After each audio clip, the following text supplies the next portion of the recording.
ഈശോയുടെ തിരുശരീര രക്തത്തിൻ്റെ തിരുനാൾ കത്തോലിക്ക സഭയിൽ ആഘോഷിക്കുമ്പോൾ ഈശോ ഇന്നും ജീവിക്കുന്നു എന്നതിൻ്റെ അടയാളങ്ങളായി അനേകം ദിവ്യകാരുണ്യ അത്ഭുതങ്ങൾ ലോകത്തിൽ പലയിടങ്ങളിലായി നടന്നിട്ടുണ്ട്. അതിൽ ഭൂരിഭാഗം അത്ഭുതങ്ങളും ദിവ്യബലി മധ്യേ നടന്നതാണ്. എന്നാൽ ഒരു വീട്ടിൽ വെച്ച് ദിവ്യകാരുണ്യ അത്ഭുതം സംഭവിച്ചിട്ടുണ്ട്.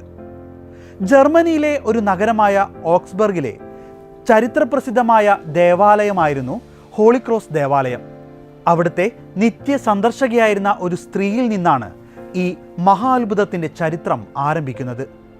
അവിടെ എന്നും വിശുദ്ധ കുർബാനയിൽ പങ്കെടുത്തിരുന്ന ആ സ്ത്രീ കൂദാശ ചെയ്തതായിരുന്ന തിരുവോസ്തി കൈക്കലാക്കി അത് സ്വന്തം ഭവനത്തിൽ സൂക്ഷിക്കുവാൻ തീരുമാനിച്ചു. വിശുദ്ധ കുർബാന സ്വീകരണ മധ്യേ വായിൽ സ്വീകരിച്ച തിരുവോസ്തി രഹസ്യമായെടുത്ത് അവൾ വീട്ടിലേക്ക് കൊണ്ടുപോയി. വീട്ടിലെത്തിയ അവൾ ഉടനെ തന്നെ ഓസ്തി സൂക്ഷിക്കുവാനായി ഒരു ചട്ടക്കൂട് തയ്യാറാക്കി. മെഴുകുപയോഗിച്ച് നാടൻ ശൈലിയിൽ തിരുവോസ്തി നശിക്കാതെ സൂക്ഷിക്കുന്നതിന് നിർമ്മിച്ചിരുന്ന ഒരു പേടകമാണ് അവൾ ഉണ്ടാക്കിയത്. തുടർന്ന് 5 വർഷം തിരുവോസ്തി അവൾ കാത്തു സൂക്ഷിച്ചു. ഈ കാലയളവിൽ പശ്ചാത്താപവും കുറ്റബോധവും കൊണ്ട് മാനസികമായി അവൾ ഏറെ വേദന അനുഭവിച്ചിരുന്നു. ഒടുവിൽ പശ്ചാത്താപ വിവശയായി 1199 അവൾ ഈ രഹസ്യം ഇടവക വികാരിയോട് തുറന്നു പറഞ്ഞു. തൽക്ഷണം അവരുടെ വീട്ടിലെത്തിയ വൈദികൻ ഉടൻ തന്നെ തിരുവോസ്തി ദേവാലയത്തിലെത്തിച്ചു. ആ ഇടവകയിലെ പുരോഹിതന്മാരിൽ വിശുദ്ധമായ ജീവിതം നയിച്ചിരുന്ന വൈദികനായിരുന്നു ഫാദർ ബെർട്ട് ഹോൾഡ്. മെഴുകുപേടകം തുറക്കാനായി ഇടവക വികാരി ചുമതലപ്പെടുത്തിയത് ഫാദർ ബെർട്ട് ഹോൾഡിനെയാണ്. മെഴുകുചെപ്പ് തുറന്നതിന് സാക്ഷ്യം വഹിക്കാനെത്തിയ പുരോഹിതരും വിശ്വാസികളും അമ്പരന്നുപോയി. ഓസ്തിയുടെ ഒരു ഭാഗം മാംസകഷ്ണമായി മാറിയിരിക്കുന്നു. ഏവരെയും അമ്പരിപ്പിച്ച ഈ അത്ഭുതത്തെപ്പറ്റി ഉടനെ ചർച്ച ആരംഭിച്ചു. ഓസ്തി 2 മുറിച്ചാൽ അതിൻ്റെ തനി രൂപം വെളിപ്പെട്ടു വരുമെന്ന് അവർ കണക്കുകൂട്ടി. എന്നാൽ വീണ്ടും അത്ഭുതപ്പെടുത്തിക്കൊണ്ട് തിരുവോസ്തി മുറിക്കാൻ അവർക്ക് സാധിച്ചില്ല. കാരണം നൂല് പോലുള്ള ഞരമ്പുകളാൽ ബന്ധിപ്പിക്കപ്പെട്ട് ആ തിരുവോസ്തി കൂട്ടിയോജിക്കപ്പെട്ടിരുന്നു. ഈ അത്ഭുത കാഴ്ച നേരിട്ട് കണ്ട വൈദികരിൽ ഭൂരിഭാഗവും പേടിച്ചു വിറച്ചു. സംഭവം ഒരു രഹസ്യമായി സൂക്ഷിച്ചാൽ മതിയെന്നാണ് കുറെ പേർ നിർദ്ദേശിച്ചത്. എന്നാൽ ഈ സംഭവം ബിഷപ്പിനെ അറിയിക്കണമെന്നാണ് കപ്യാർ അഭിപ്രായപ്പെട്ടത്. ഉടനെ തന്നെ അയാൾ ബിഷപ്പിനെ അറിയിക്കുകയും ചെയ്തു. എന്നാൽ ഇതിനകം തന്നെ ഈ വാർത്ത അനേകരിലേക്ക് എത്തിയിരുന്നു. ഉടനെ തന്നെ അവിടെ എത്തിയ ബിഷപ്പ് ഉദാൾസ്കാള തിരുവോസ്തി ശ്രദ്ധാപൂർവം പരിശോധിച്ചു.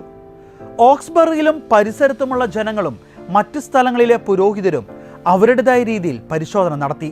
ഓസ്തി മെഴുകു പേടകത്തിലേക്ക് തിരികെ വെച്ചു.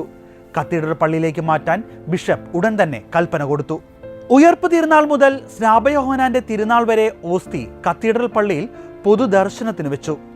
ഈ സമയത്ത് രണ്ടാമതും ഒരു അത്ഭുതം കൂടി നടന്നു. തിരുവോസ്തി വികസിക്കുവാൻ തുടങ്ങി. തന്മൂലം മെഴുകുപേടകം പൊട്ടി വേർതിരിഞ്ഞു.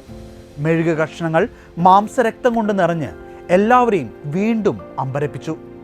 ബിഷപ്പിന്റെ നിർദ്ദേശം അനുസരിച്ച് ഓസ്തിയും മെഴുകു കഷ്ണങ്ങളും ഒരു സ്ഫടിക പേടകത്തിലേക്ക് മാറ്റി.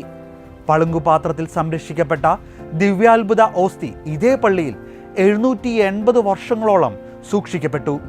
1199 ഈ 2 സംഭവങ്ങൾക്കും ശേഷം ഈ അത്ഭുതത്തെ സംബന്ധിച്ചുള്ള ധാരാളം രേഖകൾ നിർമ്മിക്കപ്പെടുകയും എല്ലായിടത്തും വിതരണം ചെയ്യപ്പെടുകയും ചെയ്തിട്ടുണ്ടെങ്കിലും 1314 ഹോളി ക്രോസ് ദേവാലയത്തിലുണ്ടായ ഒരു തീപിടുത്തത്തിൽ മുഴുവൻ മൂലരേഖകളും നശിപ്പിക്കപ്പെട്ടു.